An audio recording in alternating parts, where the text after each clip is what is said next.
The Karamoja region has for long been categorized as chronically underdeveloped and marginalized.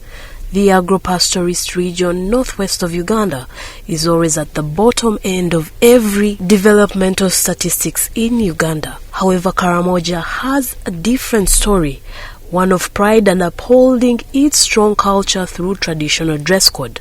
A visit to the Karamoja region and you will be welcomed by grass-thatched mud and wattle huts, an area low on urbanization, and yet two most beautiful aspects will capture your attention. One, the beautiful natural scenery of hills, trees and a few seasonal water sources, and then the most captivating cultural attire donned by its people. The sheet-like clothes they adorn identify a Karamojong. The tradition of wrapping themselves in the pieces of red and green checked clothes is only a modernized stunt copied from the Maasai. A typical Karamojong woman's attire entails a short pleated skirt and a vest or a dress with colored beads around the neck and elastic or metallic bands tied around their ankles.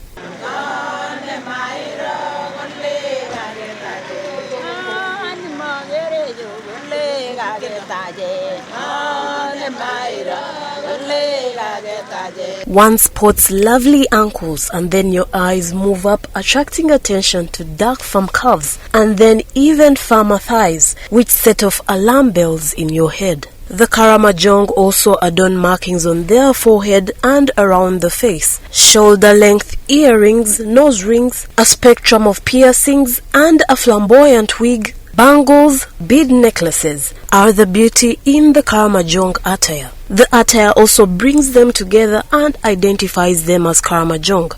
The Karamojong region is made up of 13 sub-tribes such as the Dodoth, Pokot, Matheniko, Ik and Bokora. The men on the other side just throw a piece of cloth over their bodies and accompany it with plastic or metallic bangles. Warriors don the traditional hats with a feather poking out at the top, and on their feet wear rubber sandals molded in traditional styles as trendy footwear. Their traditional attire makes them stand out and draws attention from tourists who marvel at their culture. They will be interested more in knowing what is happening in Karamoja as a sub-region, and there is more to explore in Karamoja that is in terms of tourism that is not yet tapped. You know, culture and tourism go hand in hand.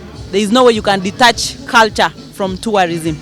Power in Karamojong is exercised by an assembly of leaders and the executive power among the class of the warriors. These also stand out from the rest by wearing more bold colors. The elderly also stand out in society.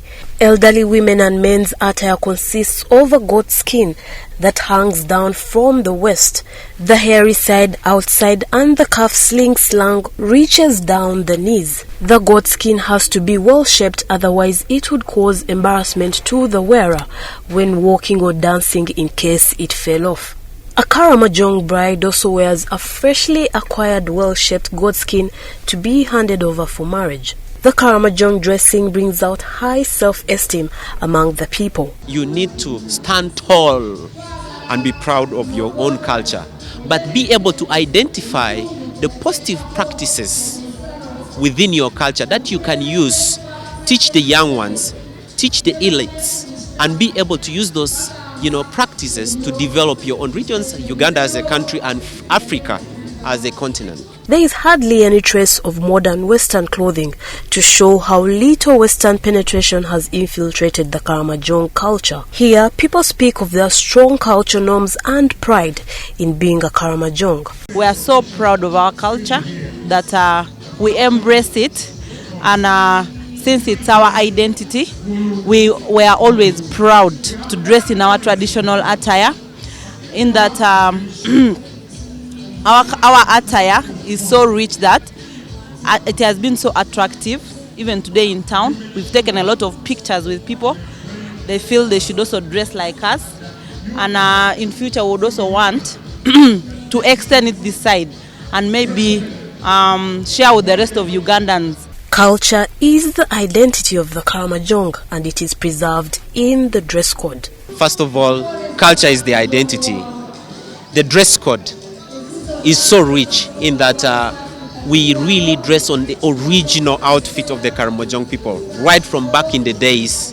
And not even the westernization aspect has really infiltrated the Karamojong culture at the moment. As you may see, the girls and the men who were here, they are really dressed traditionally. Regardless of whether one may regard the way of life of the Karamojong as largely traditional, to them it is their way of life, their culture, their pride. Report by Sarah Kisakye for New Vision TV.